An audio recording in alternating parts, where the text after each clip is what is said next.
And you're back to our intermediate and advanced Spring Talks track. So, how do you write enterprise grade authentication and authorization apps for your Spring Boot applications? This next one is actually a live coding session where you can see how Spring Security and Azure Active Directory work quickly to enable some battle tested Auth-N and Auth-Z. With any product, I love chatting both with the product and engineering teams to understand that business and user point of view and the engineering wizardry that makes it all happen.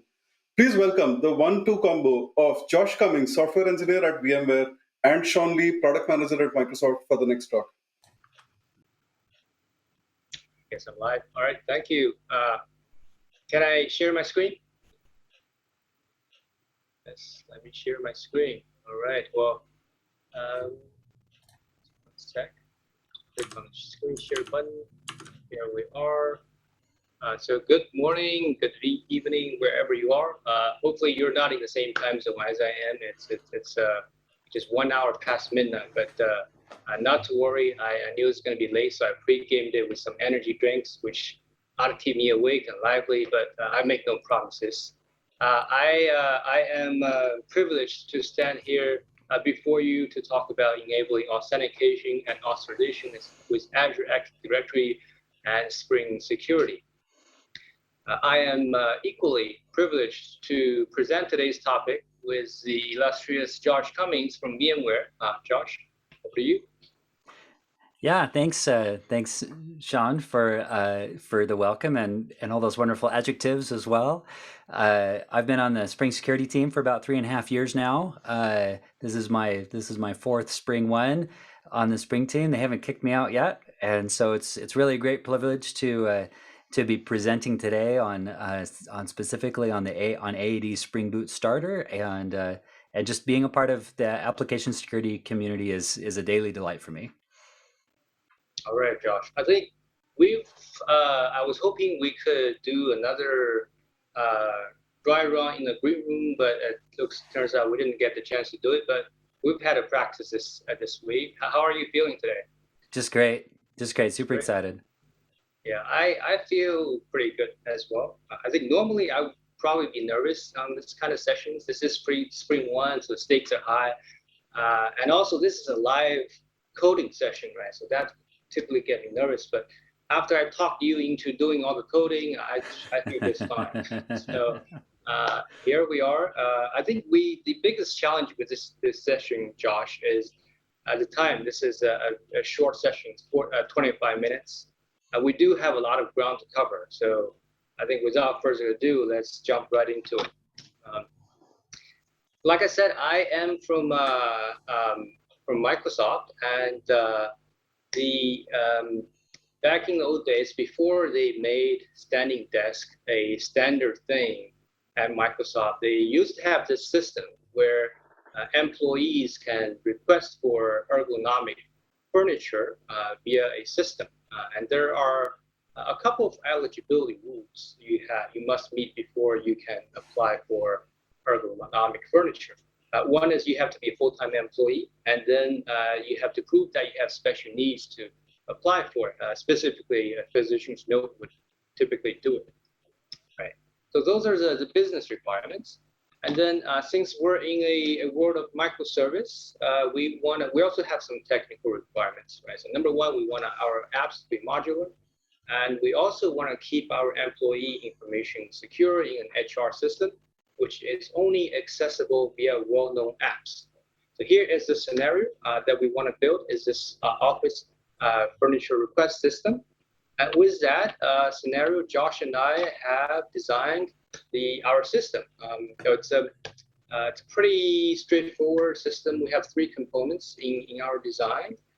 The first component is a web application that is responsible for requesting the standing desk from the user. Right? In this web application, we're going to check the user role, i.e., you have to be a full-time employee. Right? And after that, the web application is going to make a request call to the facility inventory app. Right? So in the Spring Security concept, this component is called a resource server. The resource server is going to check if we have desk in stock. And in addition to that, it's also going to talk to the HR system, which is another resource server that holds additional user information. Specifically, do we have a physician's note on file for this user? Now, another way you can do about this is you can have the web application directly talk to the HR system, right? But remember back to what we said on the technical requirement is we want to keep the attack surface of the HR system to an absolutely minimum, and only a small set of web services would have access to the HR system. And because we're in the process of developing our web application, this web application is currently not blessed by the IT department, and we're not sure if this is going to be whitelisted in the future. So as such, we are going to have the first resource server, which is our facility inventory app, to talk to the resource server 2, the HR system, on behalf of the user. Okay. Now, this pattern in the Spring security model is called a token exchange flow. In AAD, this flow is called the on behalf of the flow. So this is our in our interaction diagram. It's an oversimplified version of the interaction diagram. Right? There's a lot of more interactions. For example, there's an interaction between the user and the Active Directory for end user authentication. There's a interaction between the HR system with the Active Directory. We've omitted those interactions to simplify the interaction diagram for you. So with that, I'm going to turn it over to Josh, and we are going to start coding. Josh, take it away. Thanks. Yep, if you stop sharing your screen, then I can go ahead and share mine. Okay. Perfect. Great. So you can see the application. It's quite simple. To request our standing desk, we can log in. And what you see right now in the baseline is we're using Spring Authorization Server, which is something the Spring team is really excited about. We've recently GA'd this. Congrats to Joe and everybody who worked so hard to get this ready for everybody to use. And so we're using it for our demo today in the beginning. If I log in as a user, it does that OIDC handshake that Sean referred to, logging the individual in, showing a little hello world, and then we can request our standing desk, and we get it. Looks like Josh is getting a standing desk. That's awesome. The baseline here is pretty simple. It has those 3 applications that we talked about. They each are Spring Boot applications that are using Spring Security in order to facilitate the OAuth, the various OAuth security requirements. The Facility Request app is a web application that uses OAuth 2 login, which is the DSL setting that you use in Spring Security to state that you would like to do either OAuth 2 or OIDC login. And then we have the Facility Inventory app. That's a resource server, as Sean explained. It's taking bearer tokens and verifying them. And then it talks subsequently down to the HR REST API. That's also a resource server. Each one of these is using currently is using very typical configurations that, if you're familiar with Spring Security, should look very familiar to you. First, Facility Request is using the standard client setup, talking to the local authorization server, identifying the client and the scopes necessary. The Facility Inventory API or application is doing something very similar, just slightly different though. It's also a client because it is using client credentials currently to request a token from the authorization server so that it can subsequently talk to HR. So in addition to it acting as a resource server, which I mentioned a second ago, it's also acting as a client. Each of these is using pretty vanilla settings for Spring Security, OAuth, and as you can see, it's rather simple to get this started. And we'll take a look in just a moment how to get this integrated with AAD. Sean, do you want to show the baseline configurations on the AAD side? Sure. Start sharing my screen again.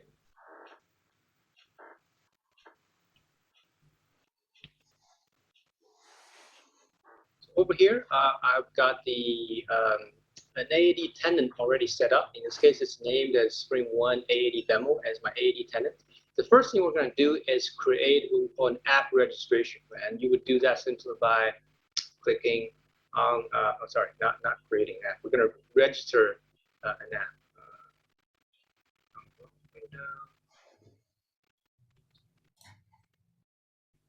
I think I was on the wrong window. This is the window I was on. Sorry about that. Let me go back to the home screen. So the first thing we are going to do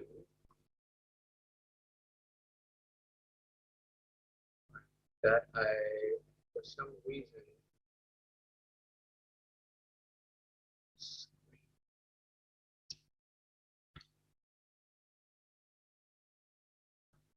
my app registration.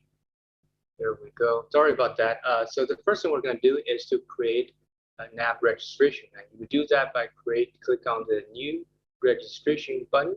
And the UI is going to ask you 3 questions. The name of the app you want to register. I'm just going to call it My App. It's going to ask you what kind of tenant or supported account you want to use. This can either be a single tenant app or a multi-tenant app. We're going to leave this as the default and use a single tenant app. And the third question is going to ask you is the redirect URL. So that's the URL the AAD is going to redirect the user back once the authentication handshake has been completed. And then you would just basically click on the register button. This only takes a few seconds for the app to register. And once you have registered the app, so for this demo, I've already registered all 3 apps in the list. We've got an HR app, facility request app, as well as a facility inventory app. Let's start looking at the facility request app here. There are 2 pieces of information that we're going to grab from the overview screen. One is the application client ID, and we're also going to grab the tenant ID. And the third piece of information that we're going to take is under certificate and secrets, is we're going to need the client secret. Now, you can only get that information at the time when you create a secret. So it's make sure you copy that value and save it somewhere, because once it's created, then you can no longer access to that value. Right?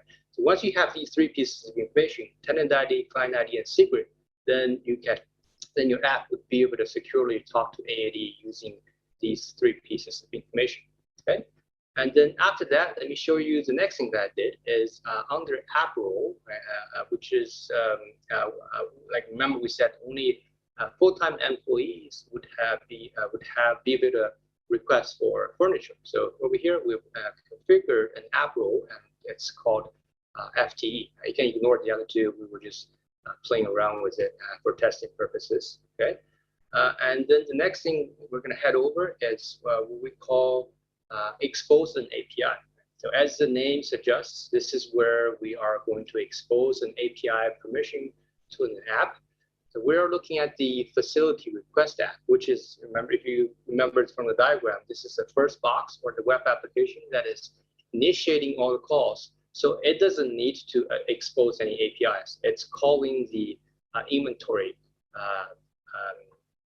service, right? So it doesn't need to expose the APIs. However, it does need to talk to the inventory service, right? So over here, if we take a look at the API permissions, this is where we define the service this particular app needs to talk to. So in this case, the facility request app needs to talk to the facility inventory app, and it's asking for the facility read and write permission, right? Then next up, let's head over to the facility inventory app and take a look at our settings over there. I think the only 2 settings I want to point out here is, now in the inventory app, we are exposing an API. It is the facility read and write APIs that we're exposing here, and it's the facility request app is going to call these 2 APIs. And in return, the facility inventory app is going to call the HR app. Right? So this is where we've, again, defined the permissions to call and read and write for the HR app. And I think that's everything I want to show here in AAD. So now let's go back to Josh, and we will continue coding.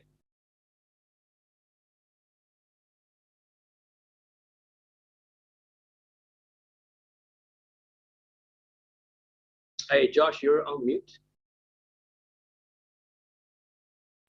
Thanks.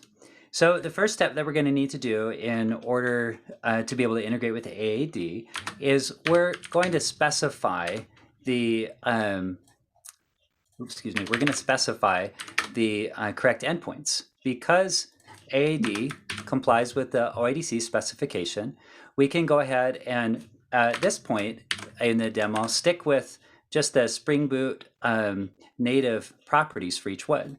For those endpoints where we need to mint tokens, we use this endpoint. And for the endpoints for which we're verifying tokens, we use this second endpoint. Note that, remember, facility inventory is not only verifying an endpoint from facility request, which is what this one is for, but it's also minting a new one using this endpoint here. HR is only verifying endpoints, or only verifying tokens, so we can just specify that, restart our application, and see how it behaves differently now.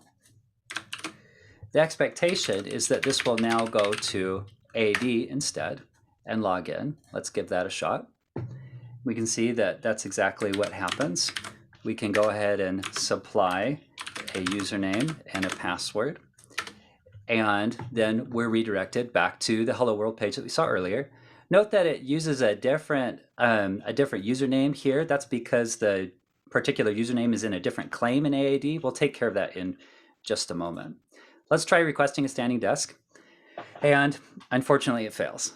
It fails because of a particular security constraint in AAD where application credentials can only get application scopes and user credentials can only get user scopes. When we are trying to use the client credentials flow here, the AAD comes back and says, sorry, you're trying to request a user scope, one of those that Sean pointed out, using the client credentials flow, and that's not something that we AAD want to allow. It is possible to do this using the flow that Sean talked about, the on behalf of flow. So let's take a look at how to configure for that. To configure for that, the first thing that we need to do is add the dependency. And there is an IntelliJ plugin that can help add these, an Azure plugin that can help add these for you. Then the next thing that we want to do is we want to supply the Azure boot properties. These are Azure specific. However, we are doing something Azure specific right now, which is using the on behalf of flow. And so what we'll do is we'll move the appropriate properties from the Spring Security definition up to the Azure definition, and then this will go away by the end. I'm just going to use it for reference here. The additional items that we need, Sean referred to, we need to refer to our tenant ID. And then we also need to identify the app, this particular application, which is called Facility Inventory inside of Sean's definitions. Then at that point, some of this will look familiar if you're already familiar with Spring Security's, the way Spring Security's boot properties work. We just need to specify the scope that we want. The property is called something slightly different. And then we need to specify the grant type. Now recall, we're not using client credentials anymore because we're instead going to ask Spring Security to use the token that came in originally from facility request and exchange that for another credential that contains the correct scope health information read. And that's something that AAD is going to be okay with. We're now using a user credential to ask for an additional user scope instead of trying to use an application credential for a user to get a user scope. There's just a little bit more configuration here that we need to do. We need to specify the AAD has a specific web security configure adapter that needs to be invoked. And then the boot starter does create its own authorized client manager. So we'll go ahead and remove this. We can still override it and supply our own, but it's convenient enough to allow the boot starter to just provide its own opinion there, and we're happy with the defaults. So I'll restart that application.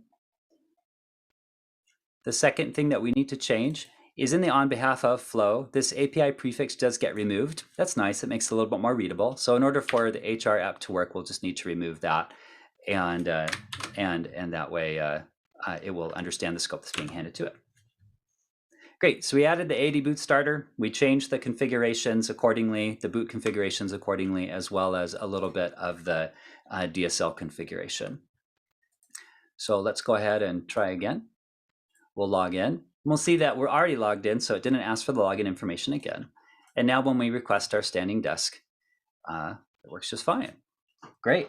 So we've got the first requirement done, which is that we're going to use token exchange. We're going to exchange one user token for another user token instead of taking one user token and then using client credentials to get another user token. The second requirement that Sean gave me was that we want to use roles. So sometimes, scopes are there for something that the end user granted the client permissions to do on their behalf. There are also conditions about the user, for example, whether they're a full-time employee or not. That's not necessarily a permission that's granted. It's just something about the nature of the user. So in order to do that, in order to do that, what I'm going to do is we're going to fast forward just to save us a couple of minutes here. I'm going to check out and update the facility request application in the same way that we just did. So just to note, you'll see that the Active Directory starter is in place. You'll also notice that the Active Directory boot properties are in place as they were before, and that the security configuration has changed to extend from the specific web security configure adapter for client applications. What we're going to do is make a simple change here in the DSL configuration. We'll say that if you want to call the request standing desk endpoint, then you need to have a particular authority. The authority that you need to have in this case is called FTE because we're a full-time employee. Note the prefix here. This is different from the Spring Security prefix of role, and it's also different from scope. It makes sense that it's not scope because it's not a scope, it's a role. And so this ties directly to the custom claim that's inside of the JOT that comes in. It's tied to the role claim in AAD's token. But it works the same way as other Spring Security granted authorities. Let's go ahead and restart the facility request application.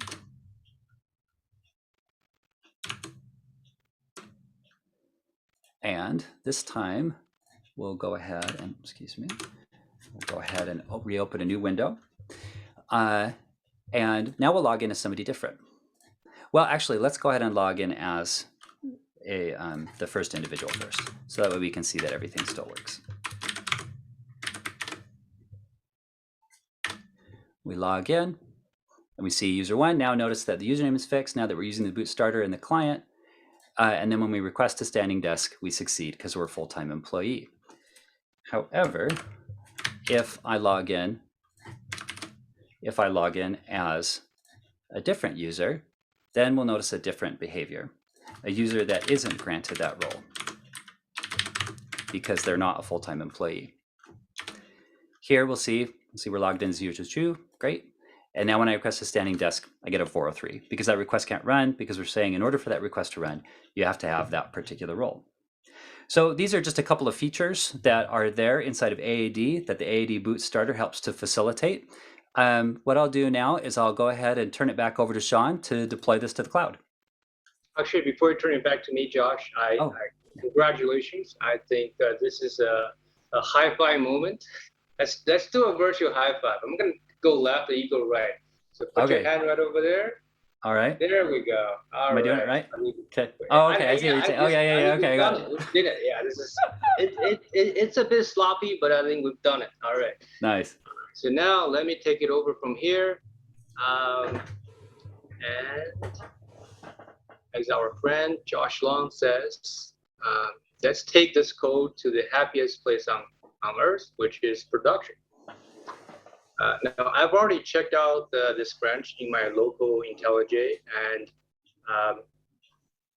deploying this code to Azure is really easy now. I've already got the Azure Toolkit installed in my IDE environment. And after you have the toolkit installed, and you have to log into Azure.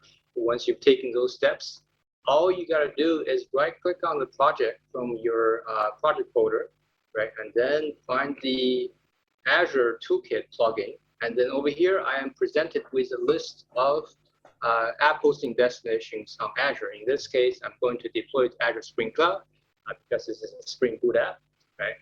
Once I do that, the plugin is going to ask me what artifact you want to deploy, what Azure subscription ID you want to use, and what Azure Spring Cloud service you want to deploy to, as well as the name of the app, right? So then once you, I'm going to leave all these as defaults and then hit apply, and then just have this thing deployed. It will take a few minutes to deploy the app to Azure Spring Cloud, and here is where we are going to do a Julia Child move, and we are going to directly show you the finished product deployed on Azure Spring Cloud. So now let me head over to the Azure portal. This is the Azure Spring Cloud app overview page. I've got all 3 apps deployed. And after deployment, the only thing that I've changed is in the app configuration. I've now overridden the environment, the callback URL of the 3 apps from localhost to the actual endpoints on Azure Spring Cloud, right? And I can do that by overriding those variables from environment variables. And so that's the only thing I've done. And then after that, I can head over to this endpoint. This is no longer localhost, but the live. Hey, Josh and Sean.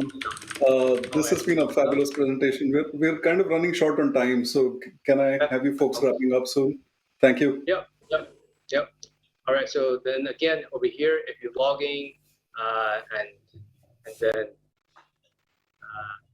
over here, I'm going to log in as user 1 here, and after I log in, then similarly, if I request for a standing desk, it's going to return a request succeeded. All right, so there you go. This is the demo. This is now live in production on Azure Spring Cloud.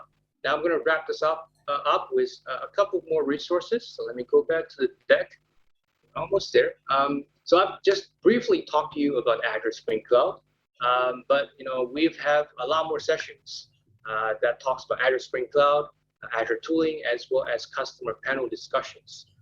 In case if you missed any of those, the replay will be available via these AKMS short links. Okay, and also this demo that we just did today, has been uploaded to a GitHub repo, and you can access the code from the first link, AKMS/SpringAAD. You can clone the code, play around with it, and modify the code yourself.